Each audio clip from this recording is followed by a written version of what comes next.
Hello and welcome to the astrological look at August 2024.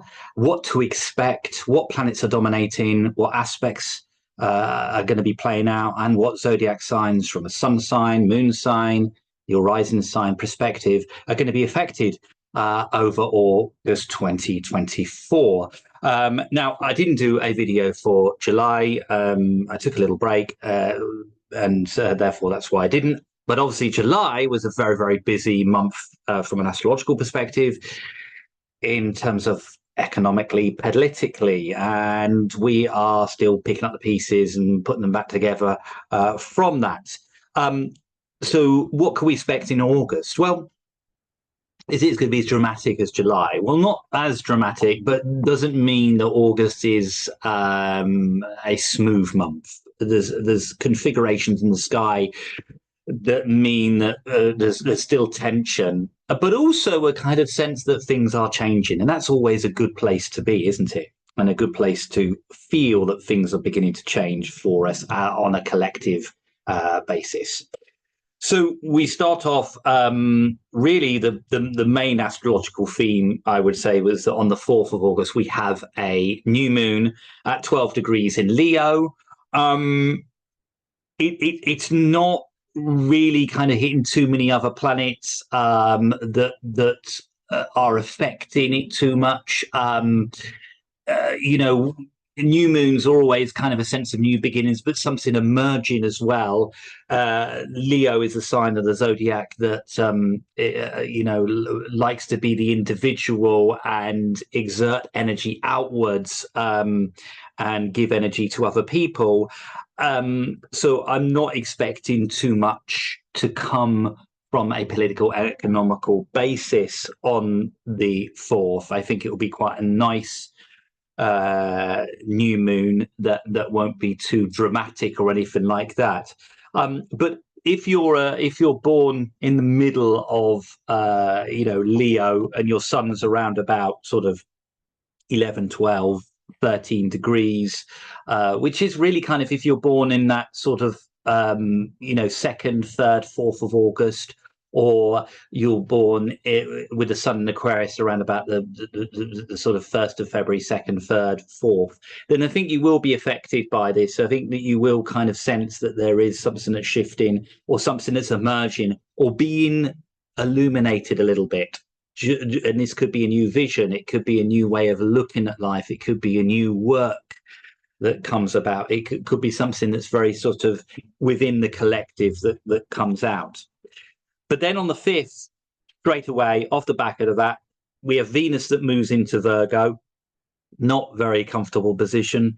Venus is in its fall in Virgo, but we also have Mercury going retrograde, and again, that having quite a big effect. This Mercury retrograde, look, if you're in a Mercury perfected year, which means that if Mercury rules your year, then yeah, you're gonna feel it. You can't get away from that. I always say, retrogrades are not to sort of stop making plans. It's to review plans. This Mercury retrograde starts off in Virgo and then halfway through the month goes into Leo. Mercury is in its rulership in Virgo. So to me, that's not a really kind of dreadful Mercury retrograde. However, and it's at the start of Virgo and then it goes back into Leo. So it's not really kind of, again, it's not hitting any other kind of planets particularly. But when it goes back into Leo, it's going to form a square aspect with Uranus. And that's going to be kind of, I think, where problems are going to kind of, be quite significant. And that's really, when you kind of look at that, that's from the 17th, 18th, 19th of August, I think, where there's a tricky energy with Mercury, squaring Uranus at that time. That's when I think things will start to become much more complicated. And look out for those dates. Those are key kind of dates.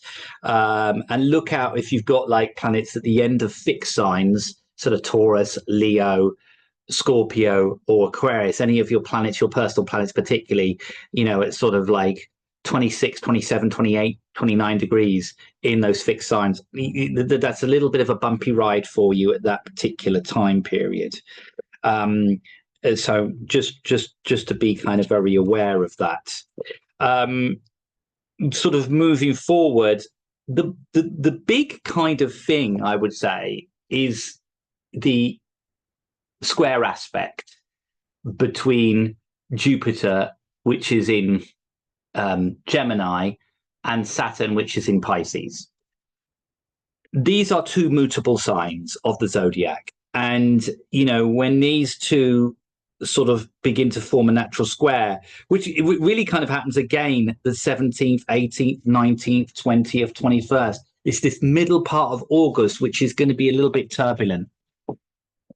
Jupiter and Saturn are the societal planets. That's what they're known as. They rule the collective, the society, how society is formed, and the restrictions, limitations, and expansion of the rules that we live in, or if we created as human beings. Now, when you get a square aspect between those two, usually things from a societal point of view begin to change. But it's a square aspect, and it's in mutable signs, Pisces and Gemini, which are signs of the zodiac that are changeable. So nothing's like fixed. It means that things move quite quickly, but nothing actually comes from it.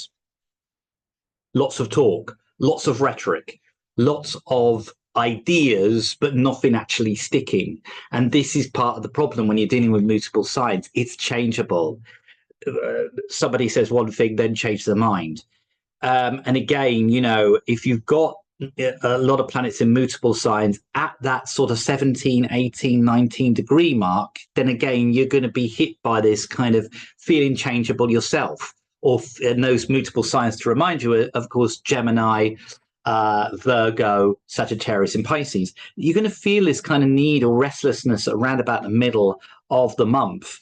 And couple that with obviously the Mercury square in Uranus. It's a difficult. It's these are not cardinal signs that these are in. It's not like new things coming up and things moving really fast but sticking. This is like changeable, but also the fixed quality of the Mercury and Uranus makes it very, very difficult to see how things are going to kind of move forward. So that is quite a big thing, because when those planets square each other, they usually bring about a bit of turbulence. And then on the 19th of August, you've got the full moon at 27 degrees in Aquarius. Mercury retrograde in the opposite sign. 27 degrees square in Uranus. It's a Monday 19th. And those 17th, 18th, 19th, 20th, 21st, very, very challenging times. Things becoming turbulent, unsteady at that time. That full moon is a difficult one. It's a difficult one. It feels very like we're kind of all kind of blindsided a bit by stuff that goes on around that. And again, that's on the collective basis. And again, if you've got planets in fixed signs at the end of the degrees, 26, 27 degrees, then you're going to find this a very sort of difficult time. But also you're going to find it a kind of purifying time, or at least you know where you're going to stand, and what's coming up for you. So actually, in some respects, it can work out quite nicely, but you've got to kind of understand where that's kind of your own inner being and how you feel about things, just generally. But it means that you have to be quite open, but also not do any knee-jerk reactions at that time. It's a very difficult time. As we go further into the month, it gets a little bit easier, particularly from the 28th, because Mercury goes direct. But then it's going to go back over the degrees of the squares. So you've got that going into September that will go in early September. Venus on the 29th enters Libra. Venus is in its rulership. That kind of calms things down a lot. And that kind of astrologically kind of ends the month. in a lot of ways, and makes it a little easier. I think in terms of zodiac signs, the zodiac signs that I think have been deeply affected are the fixed signs in this period, which are the Taurus, the Leo, Scorpio, and Aquarius, and the mutable signs, particularly so the Geminis, Virgos, Sagittarius, and Pisces.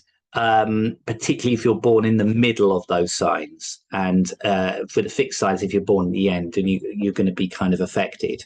In just other kind of where planets are, probably should mention the fact of Mars. Mars is in Gemini, and is also forming the square with Saturn. So again, that adds to a sense of turbulence for a lot of us. It's a bit of a wake-up call this month coming up. It's kind of like what happened in July. Now this is picking up the pieces from it. And normally, like, August is a bit of a sort of, a feel of a bit of a silly kind of season in one way, or not much happens. But really, this is going to affect a lot of people, and it's going to really go, how do we build this back up again? But what I would stress and advise is not to do any knee-jerk reactions, particularly around the middle of it. What plays out, let it play out, let it settle, particularly as we go into the last few days of the month, because September will show different aspects coming in here. Particularly on the 1st of September, you've got like Uranus going retrograde. So again, and that's been a big player actually in August, and a contributor. So that will be picking up the pieces. So it is challenging. Neptune is still at 29 degrees, critical degree in Pisces for August. I think that whenever you get a planet at critical degree, it at the end, it exaggerates everything. So everything that's kind of happened since 2011, in terms of post-truth, in terms of social media, in terms of smoke and mirrors, what's real, what's not, is sort of exaggerated at the moment, and it just accumulates into a bit of a mess. Pluto is at 0 degrees for the month in Aquarius here. So if you got like a planet or the sun or the moon at 0 degrees, 1 degrees in Aquarius, you're being hit still by Pluto a little bit.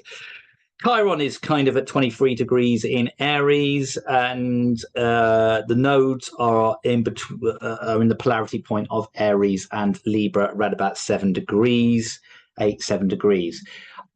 Big month, lot to expect. Look out, as I said, 17th, 18th, 19th, 20th, 21st. Those are the big days to look out for during the month of August. It's kind of, hold on to your hats all a little bit at that time, because things change quite a bit in the world during those times, and it can feel like we don't have any control over it. Well, we don't, but what we can do is respond to it in a way of not allowing it to too much affect us. That's what I would say. Thank you very much for watching the video. Press the like button, become a subscriber, and I'll speak to you all for next month. So thank you very much for watching.